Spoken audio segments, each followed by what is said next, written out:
हम सभा कर रहे हैं उसका मतलब विशेष सर्वेक्षण। विशेष सर्वेक्षण मतलब जमीन का सर्वेक्षण, समझ रहे हैं। इस सर्वेक्षण का नाम विशेष पड़ा है। इससे पहले भी 2 बार सर्वेक्षण हो चुका है यहाँ, एक कैडस्ट्रल एक रीजनल, लेकिन आप लोग सिर्फ 2 ही जान रहे हैं। ऐसे ऑलरेडी 2 और पहले भी हुई थी। एक थाकवा सर्वे था, समझे, दूसरा उसके बाद में रेवेन्यू सर्वे था। उन लोग के बारे में आपको जानना भी जरूरी नहीं उतना है, लेकिन यहाँ पर आप लोग जानते हैं कैडस्ट्रल सर्वे, सीएस सर्वे समझते हैं, हम ले लेंगे, आरएस समझते हैं, जो कि रीजनल सर्वे, और तीसरा सर्वे आप लोग के सामने आ गया है, ये स्पेशल सर्वे।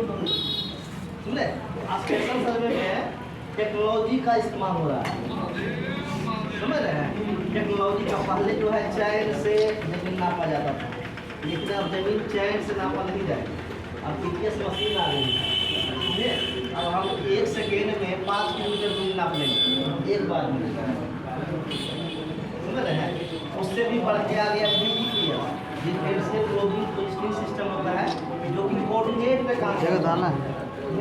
जो पढ़ने वाले बच्चे होंगे, साइंस के विद्यार्थी होंगे, वो समझते होंगे अक्षांश और देशांश, समझ रहे हैं। तो वो कोऑर्डिनेट पे काम करता है। तो हम लोग को जो जितने भी काम अभी कर रहे हैं, नक्शा सब बना रहे हैं, वो बिल्कुल हाई टेक्नोलॉजी पे बना रहे हैं, जो मॉडर्न टेक्नोलॉजी है उसके अनुसार से।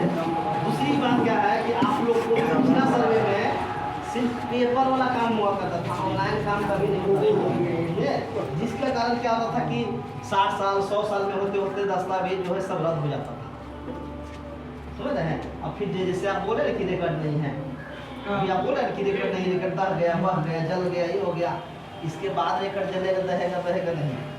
इस सर्वे के बाद एक फुल्ली डिजिटल हो जाएगा, मोबाइल में ढूंढिएगा, निकल जाएगा।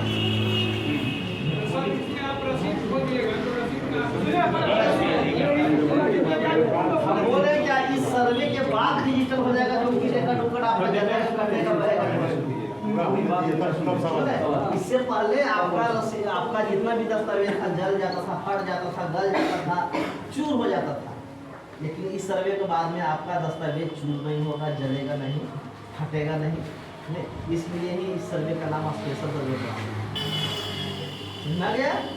दूसरी बात, इस स्पेशल सर्वे में आपका भी दायित्व है, किसानों का दायित्व, रैयतों का दायित्व, जनप्रतिनिधियों का दायित्व, सर्वे कर्मचारियों का दायित्व, अधिकारियों का दायित्व इसमें निहित है। तो सबको अपना अपना दायित्व निर्वहन करना होगा, नहीं कीजिएगा तो सर्वे नहीं होगा। अगर हम अपना दायित्व निर्वहन करें, आप अपना दायित्व निर्वहन नहीं कीजिएगा, सर्वे नहीं होगा। आप कीजिएगा, हम आपको सहयोग नहीं करेंगे, सर्वे नहीं होगा। अगर हम आपको सहयोग कर रहे हैं और बीच में आप उसको नोटिस नहीं ले रहे हैं तब नहीं, ऐसा बात नहीं होगा। आप ऐसा तो हम प्रूफ है सर। ऐसा बाद में बताइएगा, मौका मिलेगा। बहुत सारा कारण भी होता है नोटिस नहीं लेने का भी, बहुत सारा कारण होता है। दूसरी बात देखिए, तो आपका दायित्व है, देखिए इसमें क्या है, जैसा ही घोषणा हो गई है आप लोग का पूरा जिला में, दरभंगा जिला में हो गया है, यहाँ बिहार के 20 जिलों में घोषणा हो गई।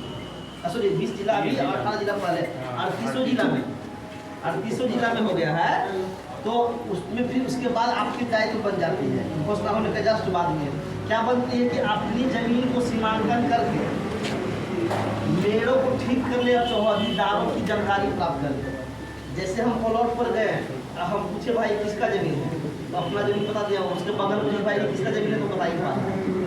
तो चौहदीदार जो है अगल बगल में जमीन है उसका भी नाम पता करना है आपको, प्लस में आड़ में सही कर लेना है। ये नहीं कि सर कहिएगा कि सर ये हमारा खेत में 10 फीट घुस गया, वो जिम्मेवारी हमारी नहीं है, वो जिम्मेवारी आपकी है कि काहे घुस गया, आपने पहले काम क्यों नहीं किया।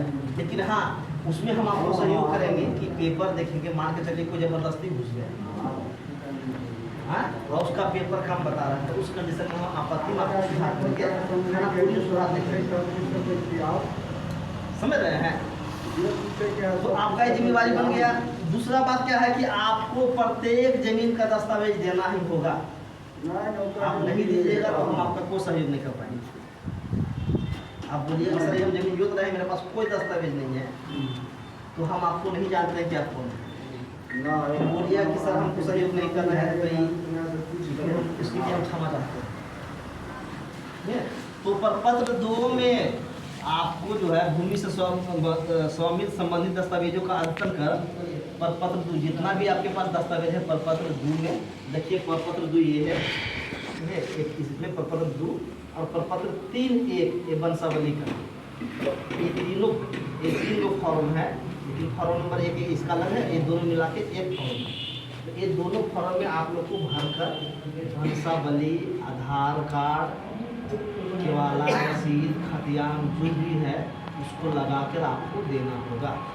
और नहीं आप अभी नहीं दे पाते हैं तो हमारा एक वेबसाइट है, इस पे आप ऑनलाइन डाल सकते हैं। लेकिन फॉर्म पहले भरेंगे कि अमीन साहब नापी करने के बाद? ना अभी भरिएगा, अभी बोले अभी हो गया ना आप हाँ। भरा, यहाँ से 30 दिन के अंदर आपको देना है। फॉर्म भर के आपने जमा करना है। जमा कहाँ करना है सर? अमीन साहब ऑनलाइन में कर दोगे? देने के लिए अमीन साहब आएंगे ना? हाँ, आ जाएंगे और नहीं तो फिर हमारा सिविल कार्यालय में आप जमा कर सकते हैं। हम लोग भी रहेंगे। अमीन साहब आएंगे तो यही हाँ, हम दे देंगे। आप लोग कंसल्ट करते रहिएगा, हाँ, हम साथ हाँ, साथ बुलाते रहिएगा, जहाँ भी बीच में जांच करने भी आते रहेंगे हम। अमीन साहब के यहाँ यहाँ पंचायत में है ना, हाँ। तो किसी को जो है 1 महीना यहीं कहीं पर बैठा लिए ना कि वहाँ आकर उसका जमा करेगा। अमीन नहीं करे, कोई आदमी कागज जो लेगा उसके लिए कस्टोडियन किसी एक आदमी को दीजिए एक पंचायत में। प्रत्येक मौजा का अमीन की जिम्मेवारी बनती है। अमीन साहब लेंगे तो परेशानी का बात है। अमीन साहब आएंगे ना, तो टाइम फिक्स कर देना कि फलाने दिन वो चीजें आम जनता और अमीन साहब में कोऑर्डिनेट बैठा लीजिए। और नहीं तो हमारा जितने भी कार्य दिवस है उस दिवस में हमारा कार्यालय खुला रहेगा। अमीन साहब एक पंचायत के लिए एक है नहीं 6 मौजा का है। 6 मौजा है ना। मेरे कहने का मतलब है कि एक पंचायत में कोई एक आदमी को बैठा लीजिए जो हार्ड कॉपी आपको दे देगा। हम क्या बोलते हैं? हाँ, जैसे हर आदमी ब्लॉक जाएगा तो परेशानी है ना। सोवेपट्टी के हम लिए वो नहीं बोल रहे हैं, हम बोल रहे हैं क्या जैसे आपका पंचायत में कहीं बैठ गया हाँ, बैठ गया। जैसे 4 मौजा का हाँ दे सकते हैं। हाँ, वो अपना अपना वेरीफाई करके अपना सोसाइटी का वैसे दे सकते हैं। वही ना, एक जगह कोई जगह स्थान बना दीजिए। हम तो क्या बोले, हम लोग आएंगे आपके गांव में घूमेंगे, पंचायत में घूमेंगे, अपना जगह बता दीजिए कि सर यहाँ पर सब लोग चले आएंगे। जगह क्या मान लिया कि सिधौली में है पंचायत भवन बना हुआ।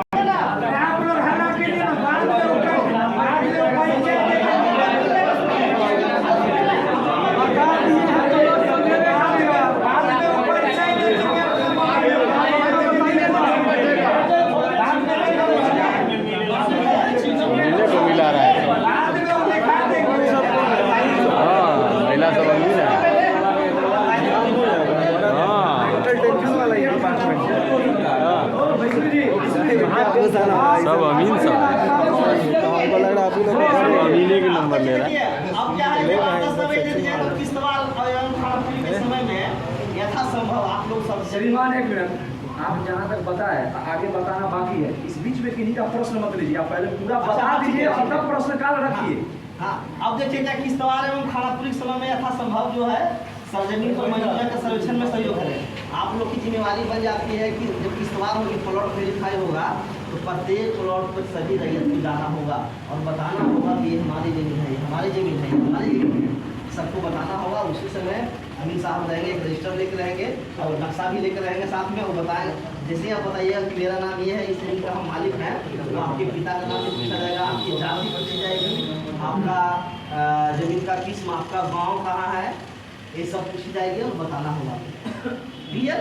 उसके बाद में जब वहाँ से पूरा प्लॉट वेरीफाई करके निकल जाएंगे तो आप लोगों को यादाश्त पंजी में यादाश्त संधारित करवाना पड़ेगा। जो खतियान बनने की प्रक्रिया जब शुरू हो जाएगी तो सारा दस्तावेज का हार्ड कॉपी लेके, मूल कॉपी लेके सामने जाना होगा, बैठना होगा, बैठ के लिखवाना होगा आपको। लिखवाने के बाद में सर उसके बाद में उस चीज़ को हम देखेंगे कि क्या क्या चीज़ दिए हैं, उसके अनुसार से हम ऑर्डर करेंगे, उसके बाद खाता मिलेगा। उसके बाद जैसे क्या जो पेपर हम बांट देंगे प्रपत्र 6 में, प्रपत्र 6 जब बन जाएगा तो प्रपत्र 7 बांटेंगे हम आपको, तो इसको बोलते हैं खानापुरी पर्चा। खानापुरी हो जाएगा तो उसको खानापुरी पर्चा मिलेगा। उसके साथ में हो सकता है कि LPM भी मिले, प्रत्येक खेसरा का मानचित्र, जिसको बोलते हैं अंग्रेजी में लैंड पार्सल मैप, तो प्रत्येक खेसरा का मानचित्र मिलेगा, उसके साथ में खानापुरी पर्चा मिलेगा। तो उसमें भी आप लोग मिला लीजिएगा कि जो हमने दस्तावेज दिया उसके अनुसार से दस्तावेज बनकर आया है कि नहीं। यदि उसमें भिन्नता पाई जाती है तो प्रपत्र 8 में आप आपत्ति कर सकते हैं। हम सुनवाई करेंगे उसमें आप लोग को उपस्थित होना पड़ेगा। जैसे कोर्ट में उपस्थित होते हैं वैसे मेरे कोर्ट में भी उपस्थित होना पड़ेगा आप लोग को। 2 या 3 को तारीख देंगे, उसमें हम सुनवाई कर देंगे आप लोग को। उसके बाद सुनवाई करने के बाद में यदि उसमें आप संतुष्ट हो गए तो ठीक है, नहीं संतुष्ट हुए तो हम प्रपत्र 12 में ड्राफ्ट कम्युनिकेशन करेंगे, तो कानून प्रकाशन करेंगे और चौक चौराहा पे चिपका देंगे कि इसका जमीन मिल गया है। यदि उसमें भी आप देख लीजिएगा, उसमें भी किस तरह का दिक्कत रह गया तो आप हमको 14 में फॉर्म भर के दीजिएगा, उसकी सुनवाई सहायक बंदोबस्त पदाधिकारी करेंगे। ठीक है, उसमें भी सुनवाई होगी। अगर उसमें भी आप संतुष्ट नहीं हो गए हैं तो फिर 20 में जाके फाइनल कम्युनिकेशन हम करेंगे। उसमें फिर आप 21 में जाके बंदोबस्त पदाधिकारी जो कि डीएम साहब होते हैं, अब बंदोबस्त पदाधिकारी इस जिले के लिए पर्सनल प्रतिनियुक्त है तो बहुत सर है, तो वो सुनवाई करेंगे। उसके बाद में भी अगर आप संतुष्ट हो गए तो ठीक है, नहीं संतुष्ट हो पाए तो आपके लिए कोर्ट का दरवाजा खुला रहेगा। उसमें जो कोर्ट का ऑर्डर रहेगा वो चीज़ उसमें अध्ययन में हो जाएगा। बस यही प्रक्रिया है। यही प्रक्रिया में दो मामला है।